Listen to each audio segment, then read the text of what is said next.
சரண் Krishna YouTube சேனலுக்கு உங்களை அன்புடன் வரவேற்கின்றேன். குலதெய்வ கோவிலிலிருந்து மறக்காமல் இந்த 3 பொருட்களை எடுத்து வந்தால் குலதெய்வம் உங்களுடன் வரும்.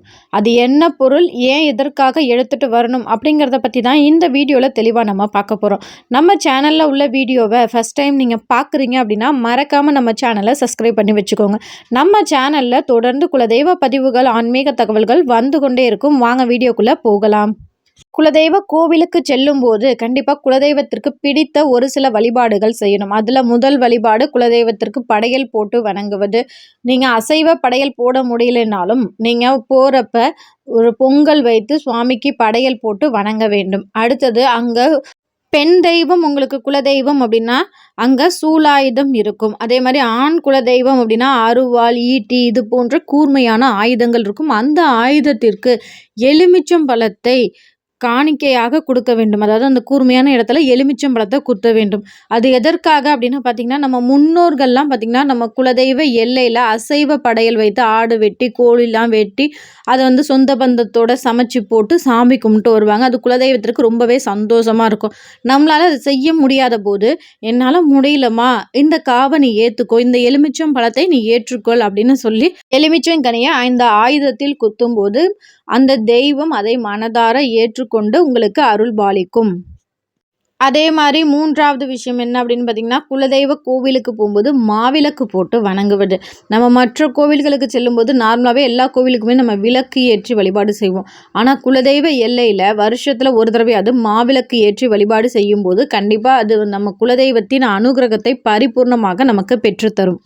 இதெல்லாம் நாங்கள் வருஷம் செய்கிறது தாங்க. இப்போ குலதெய்வ கோவில்லேருந்து அந்த 3 பொருள் என்ன எடுத்துகிட்டு வரணும் அதை ஃபஸ்ட்டு சொல்லுங்கள் அப்படின்னு சொன்னீங்கன்னா, முதல் பொருள் என்ன அப்படின்னு பார்த்தீங்கன்னா, உங்கள் குலதெய்வ கோவிலிலிருந்து எலுமிச்சங்கனியை நீங்கள் உங்கள் குலதெய்வத்தின் மடியில் வைத்து, ஆண் தெய்வம் அப்படின்னா பாதத்தில் இல்லைன்னா கையில் வச்சு, பெண் தெய்வம் அப்படின்னா மடியில் வச்சு அதை வச்சிடணும். வச்சுட்டு நீங்கள் அந்த கருவறையை ஒரு முறை சுற்றி வந்த பிறகு பெண்கள் முந்தி சேலையில் அந்த கனியை பெற்று கொண்டு வரணும். அதுவும் நம்ம கார்லையோ இல்லை பஸ்லையோ வரும்போது அதை பேக்கில் போடுறது, அதை கால் மிதிப்படுற இடத்துல வைக்கிறது, இது போல் செய்யவே கூடாது.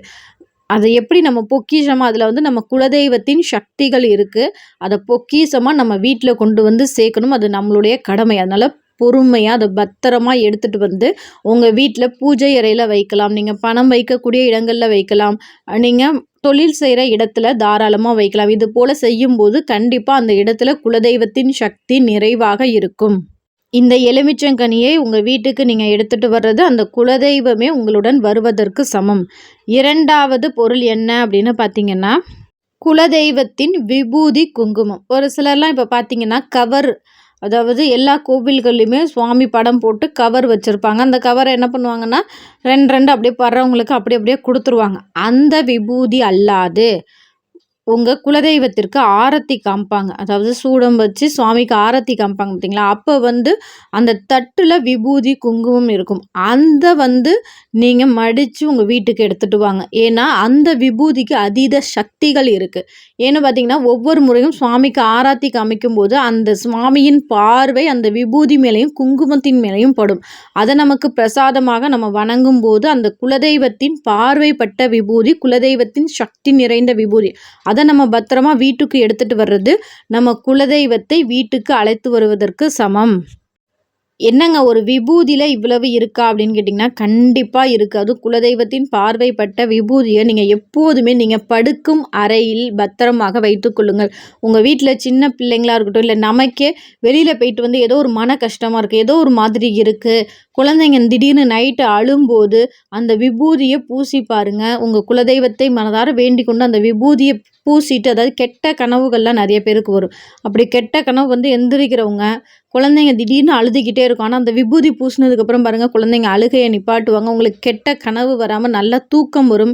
அவ்வளவு சக்தி வாய்ந்த விபூதி. அதில் கண்டிப்பாக உங்கள் குலதெய்வத்தின் சக்தி நிறைந்த விபூதி. அதை ஒருபோதும் அடுத்தவர்களுக்கு கொடுக்காதீங்க. அக்கம் பக்கத்தில் இருக்காங்க, நான் உங்களுக்கு அந்த விபூதியை நான் கொடுக்குறேன், என் குலதெய்வத்தின் பிரசாதத்தை கொடுக்குறேன். நீங்கள் மற்ற கோவில்களில் உள்ள பிரசாதத்தை தாராளமாக கொடுக்கலாம்.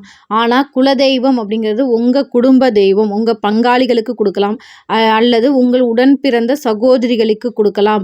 மற்றபடி மற்றவர்களுக்கு கொடுப்பது அந்த அளவுக்கு உசிதமாக இருக்காது. வருஷத்துல ஒரு தடவை தாங்க நாங்க கோயிலுக்கு போவோம் அப்படிங்கிறப்ப, அந்த வருஷம் முழுக்க அந்த விபூதி உங்களுக்கு கட்டாயம் தேவை. அதனால அந்த விபூதியை யாருக்கும் குடுக்காம, உங்களுடைய சொந்த பயன்பாட்டிற்கு பத்திரமாக வைத்துக் கொள்ளுங்கள். ஒரு சிலர் மண் எடுத்துட்டு வரலாமா அப்படின்னு கேட்பீங்க. மண் அப்படிங்கிறது குலதெய்வத்தின் அனுமதி பெற்று உங்கள் குடும்பத்தில் இதுக்கு முன்னாடி உங்கள் முன்னோர்கள் மண் எடுத்துகிட்டு உங்கள் வீட்டில் வச்சு வழிபாடு செய்கிறாங்க அப்படின்னா நீங்கள் தாராளமாக அந்த வழிபாடை செய்யலாம். இல்லைங்க நாங்கள் யூடியூப்பை பார்த்தோம், இல்லை பக்கத்தில் ஒருத்தவங்க செஞ்சிட்டு இருந்தாங்க, அதை பார்த்தோம், அதனால நான் எடுத்துகிட்டு வர போகிறேன் அப்படின்னா அதை ஒருபோதும் செய்யாதீங்க. உங்கள் குலதெய்வ கோவிலில் எந்த மாதிரி தெய்வங்கள் இருக்குது அப்படின்னு உங்களுக்கு தான் தெரியும். ஏன்னா ஒவ்வொரு குலதெய்வ கோவில்கள்லேயும் தெய்வங்கள் வித்தியாசமாக இருக்கும். ஒரு சில கோவில்களில் பார்த்திங்கன்னா சாந்த ரூபத்தில் தெய்வங்கள் இருப்பாங்க. ஒரு சில கோவில்களில் பார்த்திங்கன்னா சாந்த ரூபத்திலையும் தெய்வங்கள் இருப்பாங்க. அவங்களுக்கு காவலாக முனீஸ்வரர், கருப்பண்ண சுவாமி இவர்களும் இருப்பாங்க. இவங்க அனைவரின் பாதம் பட்ட மண் தான் அந்த மண். அதை எடுத்து நம்ம வீட்டில் வைக்கும்போது நம்ம குலதெய்வ எல்லையில் எப்படி பூஜைகளும் எப்படி அந்த தெய்வத்தை நம்ம பலியெல்லாம் கொடுத்து வணங்குறோமோ அதே அளவுக்கு நம்ம வீட்லேயும் அந்த வழிபாடெல்லாம் செய்ய முடியும் அப்படின்னா நீங்கள் தாராளமாக மண் எடுக்கலாம். இல்லைங்க அதெல்லாம் எங்களால் முடியாது அப்படிங்கிறப்ப நீங்கள் ஒருபோதும் மண்ணை எடுக்காதீர்கள். மண் எடுக்கிறதா இருந்தாலும் குலதெய்வ கோவிலில் பூ போட்டு பார்த்து அங்கே உத்தரவு பெற்ற பிறகே மண்ணில் கை வையுங்கள். உங்கள் குலதெய்வ கோவிலில் கற்ப விருட்சக மரம் இருக்குது, அந்த மரத்தோட இலைகளை எங்களுக்கு பிரசாதமாக கொடுப்பார்கள் அப்படின்னா அந்த இலைகளை நீங்கள் தாராளமாக வீட்டுக்கு எடுத்துகிட்டு வரலாம். இன்னும் ஒரு சிலருக்கு சொந்த வீடு அமைய வேண்டும் அப்படிங்கிற கனவுகள் நினைவாகணும் அப்படின்னா உங்கள் குலதெய்வ கோவிலில் தீபம் ஏற்றிட்டு அந்த தீபம் வெறும் மண் அகல் தீபம் அந்த இடத்துல இருக்கும். அதை உங்கள் குலதெய்வத்தின் அனுமதி பெற்று அப்பா நான் இந்த தீபத்தை நான் என்னுடைய வீட்டில் போய் நான் ஏற்றுறேன், எனக்கு கூடிய விரைவில் நான் சொந்த வீட்டில் எனக்கு தீபம் ஏற்ற ஒரு யோகம் எனக்கு அமைய வேண்டும். அப்படி அமைஞ்சால் நான் கோவிலுக்கு நீங்கள் பித்தளையிலையோ இல்லை உங்களால் முடிந்த வேறு ஏதேனும் ஒரு பொருட்களை நான் வாங்கி வைக்கிறேன் கோவிலுக்கு அப்படின்னு சொல்லி மனதார வேண்டிட்டு வீட்டில் அந்த மண் அகல் விளக்க நீங்கள் உங்கள் குலதெய்வத்தின் பெயரை சொல்லி அதில் ஒரு 5 ரூபாய் நாணயம் போட்டு இழுப்ப எண்ணெய் ஊற்றி தீபம் ஏற்றி வாருங்கள். தொடர்ந்து தீபம் ஏற்றி வர வர கண்டிப்பாக உங்களுக்கு வீடு வாங்கும், வீடு அமையும் யோகம் ஏற்படும்.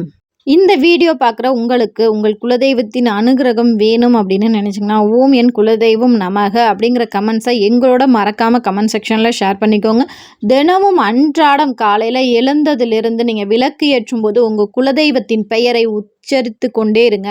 என்னுடைய குலதெய்வம் ஒரு மாரியம்மன் அப்படிங்கிறப்ப ஓம் மாரியம்மன் துணை, ஓம் மாரியம்மனே நமக, ஓம் சக்தி பராசக்தி இது போன்ற பெயர்களை சாதாரணமாக நம்ம உச்சரித்தாலே போதும், அந்த தெய்வத்தின் அனுகிரகம் நமக்கு பரிபூர்ணமாக இருக்கும். கண்டிப்பாக இந்த வீடியோ உங்களுக்கு பயனுள்ளதாக இருக்கும் என்ற நம்பிக்கையில் மற்றொரு வீடியோவில் சந்திக்கிறேன். இந்த வீடியோ உங்களுக்கு பிடிச்சிருந்தா லைக் பண்ணுங்கள், ஷேர் பண்ணுங்கள், மறக்காமல் சப்ஸ்கிரைப் பண்ணுங்கள். சரண் கிருஷ்ணா யூடியூப் சேனல். நன்றி.